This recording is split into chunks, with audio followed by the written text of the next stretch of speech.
Hola, ¿qué tal? Bienvenidos a Reporte Climático. Yo soy Iván Carrillo y me da muchísimo gusto que nos acompañen como cada semana en este espacio de periodismo de soluciones para un mundo en constante cambio. Como ustedes ya saben, aquí convocamos a especialistas iberoamericanos de distintas disciplinas que nos muestran la complejidad de nuestro entorno y nos ayudan a descubrir las mejores estrategias para adaptarnos y mitigar la mayor crisis de la actualidad.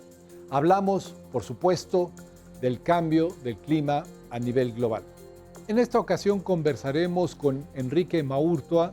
Él es asesor senior de política climática en FARN, Fundación Ambiente y Recursos Naturales, y desde la Argentina nos contará cómo es que se vive la emergencia ambiental en distintas partes del continente americano, con énfasis en América Latina y concretamente Suramérica.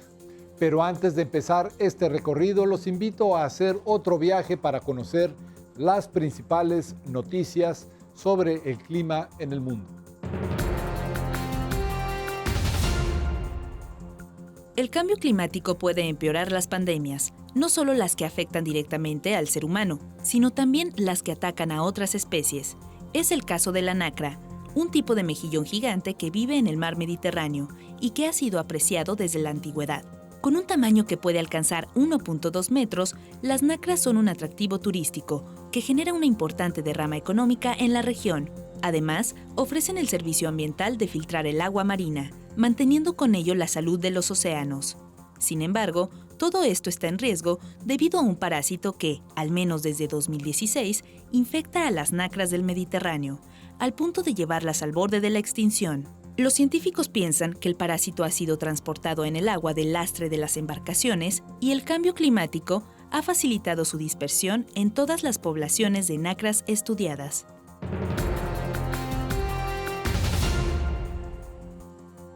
Desde hace tiempo se sabe que los incendios forestales contribuyen al calentamiento global y viceversa, pero ahora se suma un nuevo problema a esta ecuación. De acuerdo con un reciente estudio publicado en Atmospheric Chemistry and Physics, parte del humo que se produce en los incendios forestales sube hasta la capa de ozono y tiene el potencial de erosionarla, lo cual afectaría seriamente a ese filtro natural que nos protege de la radiación ultravioleta. Aunque todavía no hay una prueba contundente del fenómeno, los autores del estudio encontraron una clara relación entre los abrasadores incendios forestales de los últimos 2 años en Siberia y Australia y un adelgazamiento de la capa de ozono en el Ártico y la Antártida, respectivamente.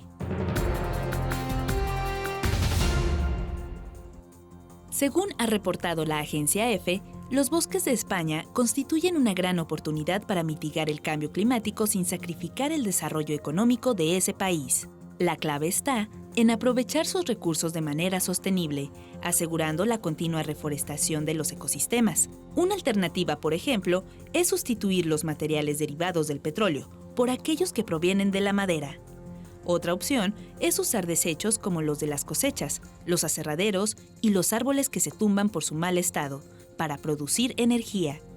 Esta última práctica ya cubre el 14% de las necesidades de calefacción y agua caliente de todo el país, y además genera unos 15.000 empleos. Una muestra más de que la economía y el cuidado del planeta pueden ser compatibles. Con un área de 42 millones de kilómetros cuadrados que se extienden desde el extremo norte del mundo hasta el extremo sur, América ha sido el llamado continente de los contrastes. ¿De qué manera el cambio climático afecta a esta parte del mundo? El cambio climático impacta de diferentes maneras. Nuestro continente es un continente muy diverso y de una diversidad de regiones, de climas y de territorios muy variada. Esto hace que los diferentes impactos del cambio climático se vean justamente diversificados en nuestra región. Sin embargo, dentro de esa gama de manifestaciones de la crisis climática, el impacto a la productividad agrícola, el acceso al recurso hídrico y la elevación del nivel del mar son comunes en muchos de los países latinoamericanos. Nuestros países son muchos países que dependen de la producción agropecuaria, Y justamente dependemos mucho de los regímenes de lluvia, de todo lo que tiene que ver con el ciclo del agua en general. Y vemos que hay lugares, y muestras de esto son justamente los fenómenos del Niño, la Niña, que cada cierto periodo de tiempo impacta en nuestra región. Al respecto, un estudio publicado en abril de 2021 demostró que si bien las alteraciones de precipitación y temperatura han ralentizado la agricultura a nivel global, en América Latina y el Caribe el efecto ha sido mayor al promedio. Esto significa que en un mundo sin cambio climático, nuestra región tendría una productividad agrícola 25.9% más alta.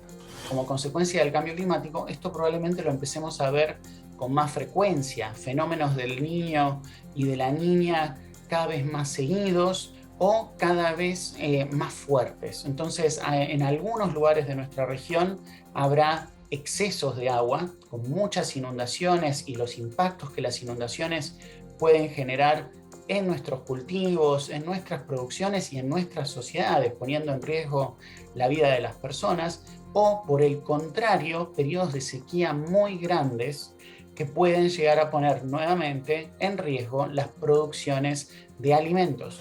Por ejemplo, tan solo en 2015, debido a las inundaciones y crecidas de ríos asociados al fenómeno de El Niño, 170,000 personas de Paraguay, Uruguay, Argentina y Brasil tuvieron que desalojar sus hogares. Por otro lado, la evidencia científica indica que mientras que en la segunda mitad del siglo XX las sequías en América del Sur estuvieron separadas por periodos de 16 a 34 años, con el cambio climático ahora se observan una vez cada 5 años.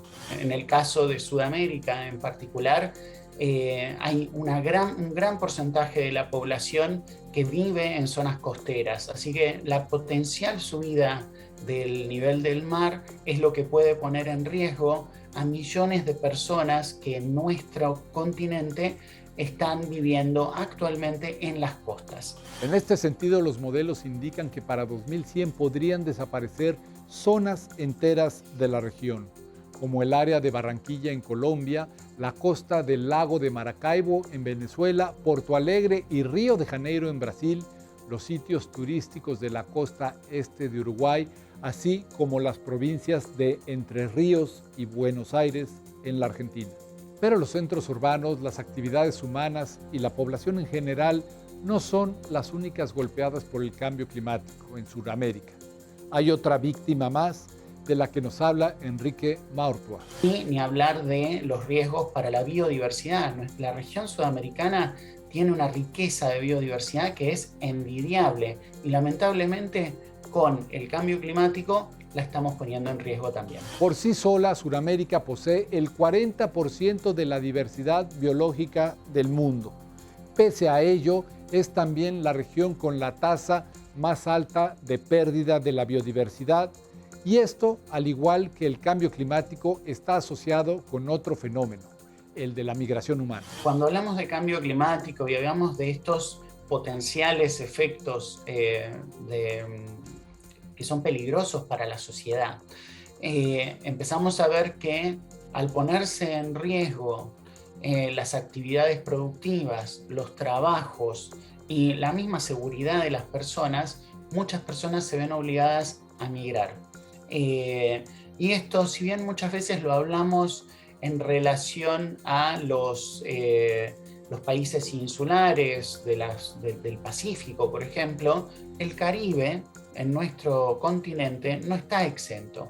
Las mismas zonas costeras que yo mencionaba, que posiblemente estén bajo el riesgo de la subida del nivel del mar, o sea, son poblaciones que tienen un potencial muy grande de empezar a migrar.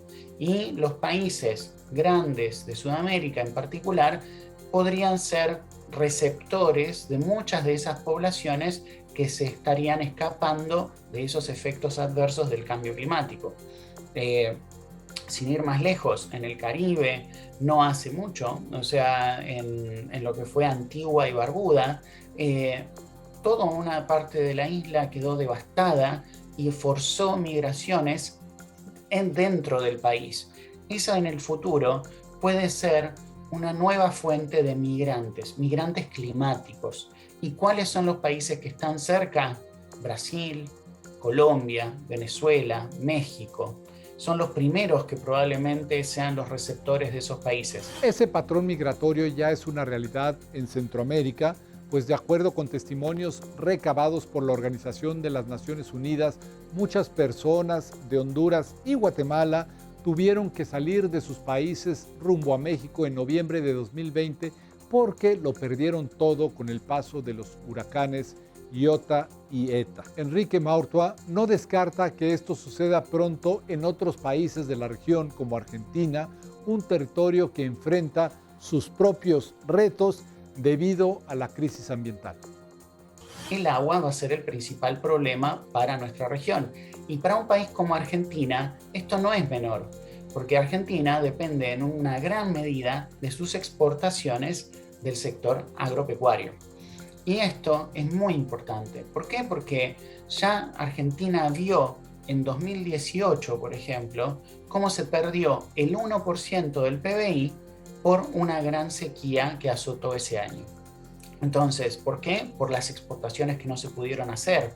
Entonces, ¿qué pasa? Eso afecta muchos aspectos de la economía y eso desde los sectores lo miran con bastante delicadeza, porque justamente lo que se está poniendo en riesgo no es solamente los ecosistemas, la sostenibilidad, van más allá, es también la economía. Es también la economía la principal fuente de ingresos de divisas de Argentina. Y esto es un problema muy grave que realmente tiene que calar más profundo en los sectores. El margen para que Argentina y el resto del mundo actúen en consecuencia es muy reducido y así lo ha indicado la evidencia científica más reciente del panel intergubernamental de cambio climático. Realmente el tiempo se hace cada vez más corto y justamente el reporte del IPCC habla de eso, de que podríamos alcanzar esos niveles, umbrales de temperatura de los que venimos hablando desde hace 30 años, los podríamos alcanzar tan pronto como en los próximos 20.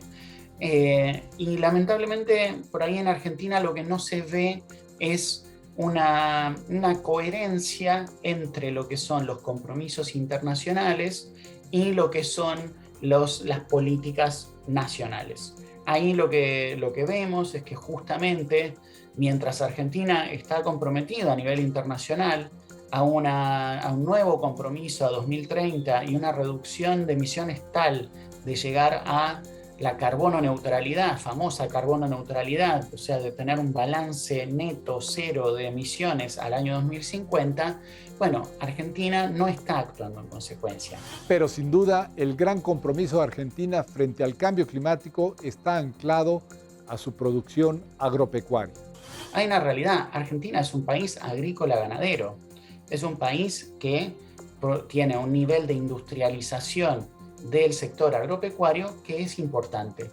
Y eso también tiene que ir cambiando a modelos de producción mucho más sustentables, porque el modelo de hoy fomenta que se deforeste más, fomenta que se expanda la tierra, que se pierdan los nutrientes y que se use cada vez más agroquímicos, todas actividades que generan más nivel de emisión. Argentina es un país que tiene grandes extensiones territoriales, y que realmente a esta altura lo que tiene que empezar a hacer es migrar a un sistema que sea más eficiente, a un sistema que realmente pueda trabajar más en sintonía con el ambiente. Esto fue Reporte Climático, periodismo de soluciones para un mundo en constante cambio. Yo soy Iván Carrillo y los espero en la próxima emisión. Muchas gracias por habernos acompañado.